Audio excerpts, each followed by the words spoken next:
চট্টগ্রাম শাহ আমানত আন্তর্জাতিক বিমানবন্দরে বিপুল পরিমাণে সিগারেট, মোবাইল এবং নিষিদ্ধ বিউটি ক্রিম উদ্ধার করা হয়েছে। বিমানবন্দরে নিয়োজিত জাতীয় নিরাপত্তা গোয়েন্দা এনএসআই এবং বিমানবন্দর এফসেক ও বিমান বাহিনী টাস্কফোর্সের কর্তৃক পৃথক দুটি অভিযানে এসব পণ্য উদ্ধার করা হয়। বুধবার সকালে এসব পণ্য মোহাম্মদ আবু নাসের ও মিন্টু দেবনাথ নামে দুই যাত্রীর কাছ থেকে উদ্ধার করা হয়।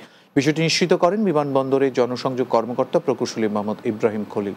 উদ্ধারকৃত পণ্য সামগ্রী বিমানবন্দর কাস্টমসের কাছে হস্তান্তর করা হয়েছে। পুলিশ সদস্যদের শারীরিক ও মানসিক সক্ষমতা বাড়ানোর মাধ্যমে প্রতিকূল পরিস্থিতি মোকাবেলার লক্ষ্যে চট্টগ্রাম জেলা পুলিশের উদ্যোগে আত্মরক্ষা প্রশিক্ষণ কোর্স উদ্বোধন করেছেন পুলিশ সুপার মোহাম্মদ সাইফুল ইসলাম সান্তু। সকালে চট্টগ্রাম পুলিশ লায়ন্স সিভিক সেন্টারে এই প্রশিক্ষণ কোর্সের উদ্বোধন করা হয়। এ সময় তিনি বলেন, মার্শাল আর্ট আত্মরক্ষার জন্য অত্যন্ত কার্যকর ও প্রয়োজনীয় একটি কৌশল। মাঠ পর্যায়ে দায়িত্ব পালনকালে পুলিশ যে কোনো প্রতিকূল পরিস্থিতিতে শারীরিক ও মানসিকভাবে প্রস্তুত থাকা আবশ্যক। এই প্রশিক্ষণের মাধ্যমে অর্জিত জ্ঞান ও দক্ষতা পুলিশ সদস্যদের সরকারি দায়িত্ব পালনে সহায়ক হবে। চট্টগ্রামের সীতাকুণ্ড উপজেলার সোনাইছড়ি ইউনিয়নের ফুলতলা গ্রামে জলাবদ্ধতা নিরসনের দাবিতে মানববন্ধন করেছে এলাকাবাসী।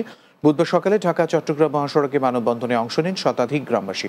এতে বক্তব্য দেন শ্রমিক নেতা রবিউল হক, কামাল উদ্দিন খতিব, আব্দুল হালিম হেলালি, সাবেক ইউপি সদস্য মঞ্জুরুল ইসলাম মঞ্জু, বাবুল চৌধুরী সহ অন্যরা।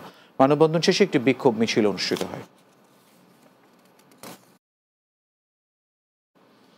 চট্টগ্রামের পটিয়ায় নিখোঁজের একদিন পর জসিমউদ্দিন নামে এক হায়েস চালকের মরদেহ উদ্ধার করেছে পুলিশ। বুধবার বিকেলে পটিয়া সদরের বাইপাস সংলগ্ন ইন্দ্রপুল এলাকা থেকে তার মরদেহ উদ্ধার করা হয়। ব্রিজের নিচে খালের পশ্চিম পাড়ে নিহত জসিমের লাশটি দেখতে পায় স্থানীয়রা। খবর পেয়ে লাশটি উদ্ধার করে থানায় নিয়ে যায় পটিয়া থানা পুলিশ। নিহত মোহাম্মদ জসিমউদ্দিন পটিয়া পৌরসভার ১ নম্বর ওয়ার্ডের কাগজিপাড়া এলাকার মৃত মোহাম্মদ ইলিয়াসের ছেলে। স্থানীয় ও পুলিশ জানিয়েছে, মঙ্গলবার রাত থেকে নিখোঁজ ছিলেন হায়েস চালক নিহত জসিম। রাতের বাংলায় আবারও বিরতি নিচ্ছি, সঙ্গেই থাকুন।